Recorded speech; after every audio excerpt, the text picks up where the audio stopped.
नमस्कार, आप देख रहे हैं बेबाक वार्ता 108 न्यूज और मैं हूं आपके साथ आरती सिंह आजाद। और रुक करते हैं खास खबर की ओर।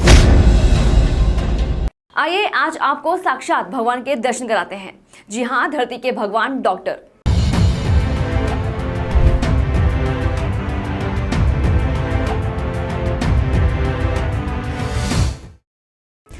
को यूं ही धरती का भगवान का दर्जा नहीं दिया जाता है। उसके पीछे उनकी मेहनत और लगन होती है। मुश्किल भरे वक्त में डॉक्टर ही मरीजों को ठीक करते हैं और नई जिंदगी देने का काम करते हैं। लगभग पूरी दुनिया पर कोरोना का कहर टूटा। ऐसे में कई बड़े बड़े देशों का हेल्थ सिस्टम भी पूरी तरह चरमरा गया। वहीं भारत में भी कोरोना ने काफी लोगों को अपना शिकार बनाया। जहां एक तरफ लोग संक्रमित हुए तो वहीं काफी लोगों की जान भी इस वायरस ने ली। ऐसे में लोगों को अपनी सुरक्षा के लिए कई नियमों के पालन के लिए कहा गया।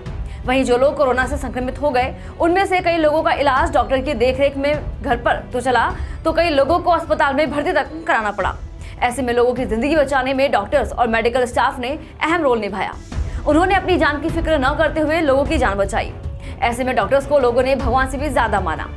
उस समय हरिद्वार में महाकुंभ का आयोजन हो रहा था, जिसमें ऋषिकुल राजकीय आयुर्वेद महाविद्यालय के शरीर रचना विभाग अध्यक्ष डॉक्टर नरेश चौधरी को हरिद्वार सांसद डॉक्टर रमेश पोखरियाल निशंक ने समर्पित सेवाओं के लिए सम्मानित किया। इस मौके पर डॉक्टर रमेश पोखरियाल निशंक ने कहा कि डॉक्टर नरेश चौधरी ने कुंभ मेला, अर्ध कुंभ मेला, कांवड़ मेला और अंतर्राष्ट्रीय कार्यक्रमों एवं आयोजनों में उत्कृष्ट कार्य किए हैं। साथ ही पूर्व में उत्तराखंड में आई देवी आपदाओं में चौधरी की ओर से किए गए सराहनीय एवं उत्कृष्ट कार्य भी उल्लेखनीय है। तो आइए आपको मिलवाते हैं ऐसी ही शख्सियत से।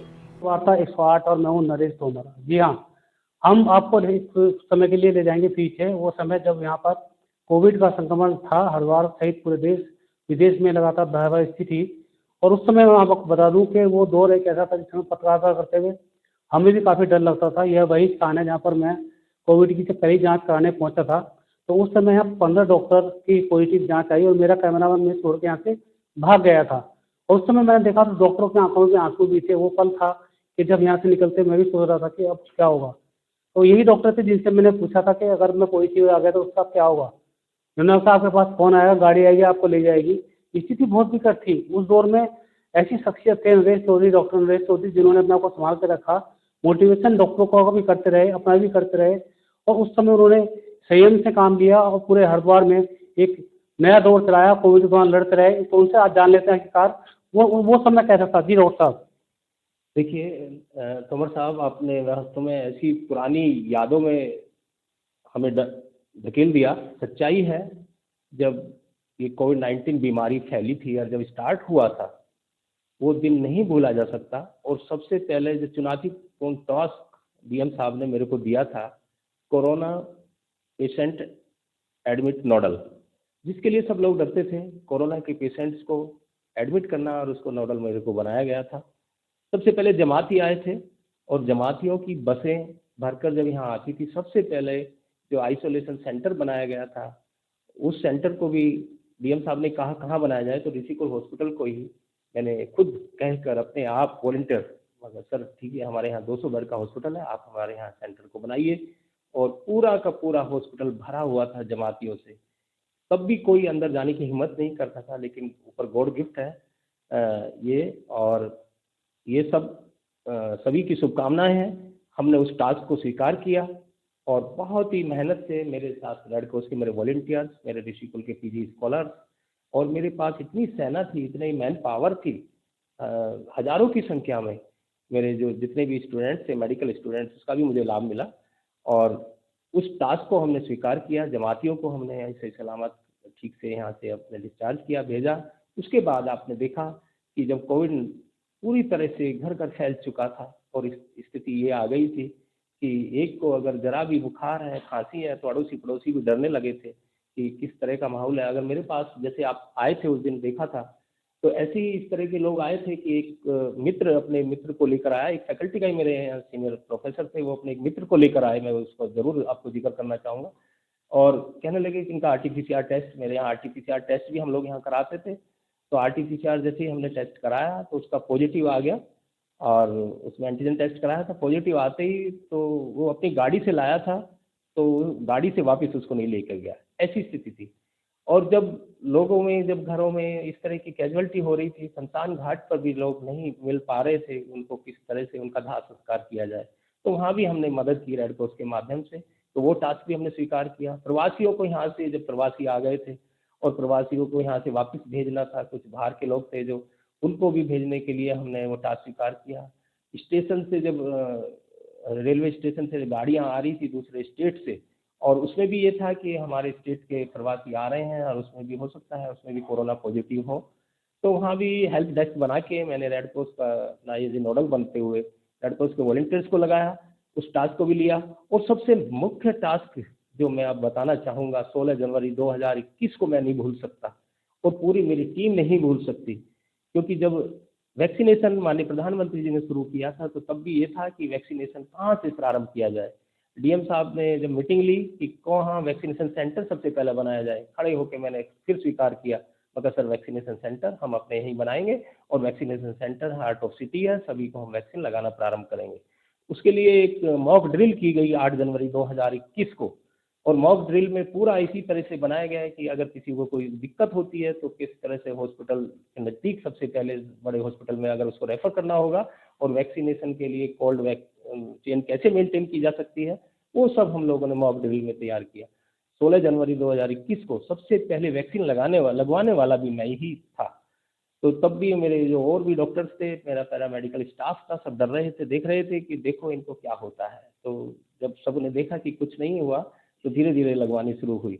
तो वो टास्क भी 16 जनवरी 2021 और आज का दिन आप देख रहे हैं 24 आवर्स, पूरे उसमें 24 आवर्स, मैं ये कह रहा हूँ हमारे स्टेट ही नहीं, हमारे भारत नहीं, वर्ल्ड में एक रिकॉर्ड है।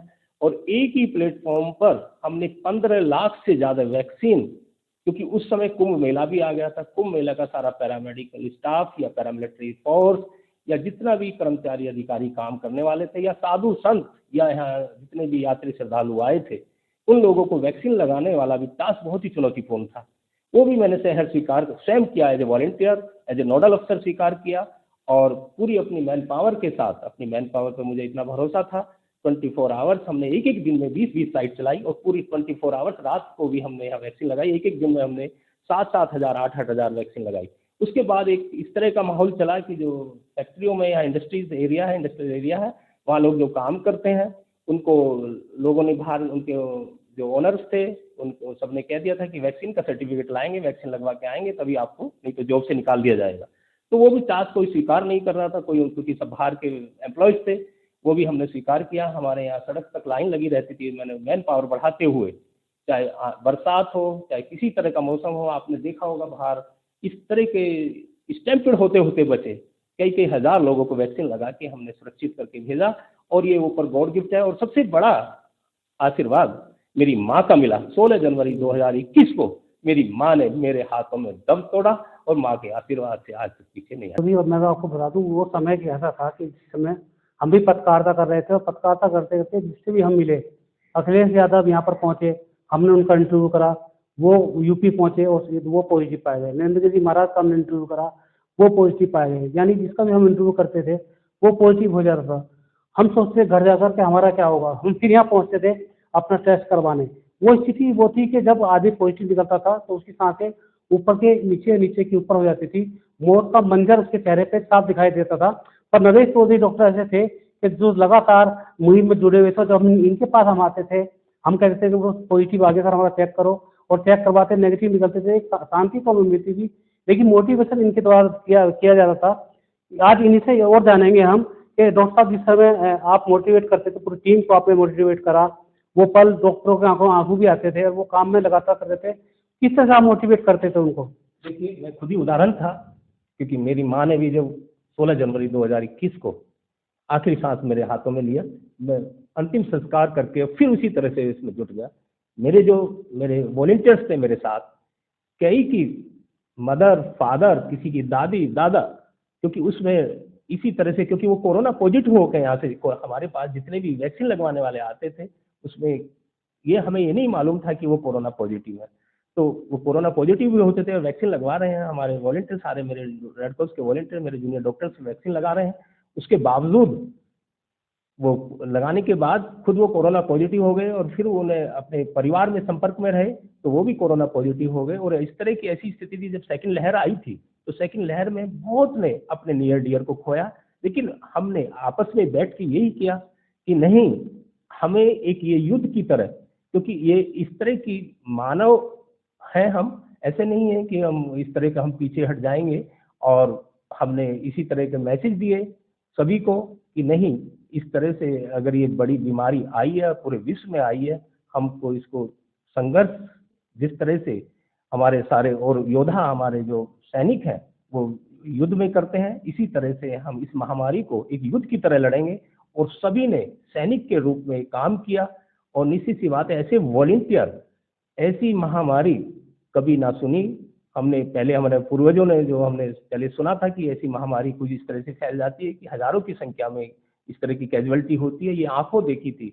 लोग एक दूसरे को, अपने हस्बैंड वाइफ भी अगर कोई पॉजिटिव होता है तो वो भी एक दूसरे के नजदीक नहीं आता था। तो ऐसी बीमारी से संघर्ष किया है सभी ने, और वास्तव में सभी एक योद्धा के रूप में निकल के आए हैं। और आगे कभी भी अगर इस तरह की महामारी कभी हमें देखने को मिले, भगवान ना चाहे देखने को मिले, अगर मिलती है तो निश्चित सी बात है कोई भी इस तरह के टास्क को स्वीकार करने में और संघर्ष करने में पीछे नहीं हटेगा। ये सब लोगों ने, हम लोगों ने एक दूसरे को मोटिवेट किया। निश्चित रूप से डॉक्टर साहब ने जिस तरह से बताया कि वो पल, वो समय था, उन्होंने भी अपने को खोया, अपने आदमी को खोया, अपने फैमिली मेंबर को खोया, लेकिन फिर भी डटे रहे। आज इनकी आंखों में आंसू भी हैं, गमगीन हैं, लेकिन फिर भी आज हम इनसे जानने आज यही पहुंचे हैं। डॉक्टर साहब, जो पल था वो तो निकल चुका, लेकिन आज भी आपके द्वारा कई ऐसे उदाहरण यहाँ पेश किए गए। आपने इम्यूनिटी बढ़ाने के लिए काफ़ी सहयोग करा। सारे डॉक्टर हर आपके पॉजिटिव आए, लेकिन फिर भी आपने उनको इम्यूनिटी बूस्टर यहाँ पर देते रहे। आपने काढ़ा पिलवाया, लगातार यहाँ पर काढ़ा पिलवाया, सब डॉक्टर फिट रहे, काम भी करते रहे, पॉजिटिव आते रहे, नेगेटिव भी आते रहे। वो पल, वो आपकी सोच क्या थी? देखिए, जिस तरह से पूरे विश्व में एक तरह से इस बीमारी का कोई फिलहाल एकदम इलाज नहीं था, लेकिन हमारे आयुर्वेद में, क्योंकि हम आयुर्वेद से जुड़े हुए हैं, आयुष फैकल्टी में मैं हेड ऑफ द डिपार्टमेंट हूँ, तो हम लोगों ने पूरे आयुष का कि भाई आयुष किट बनवाई। और इसमें जो आयुर्वेद में इसका ट्रीटमेंट है, उस विश्व ने इसको स्वीकारा। और माननीय प्रधानमंत्री जी ने भी एक एडवाइजरी जारी कराई पूरे आयुष मंत्रालय से कि अगर आप आयुष किट लेंगे तो निश्चित सी बात है उससे इम्यूनिटी बढ़ेगी।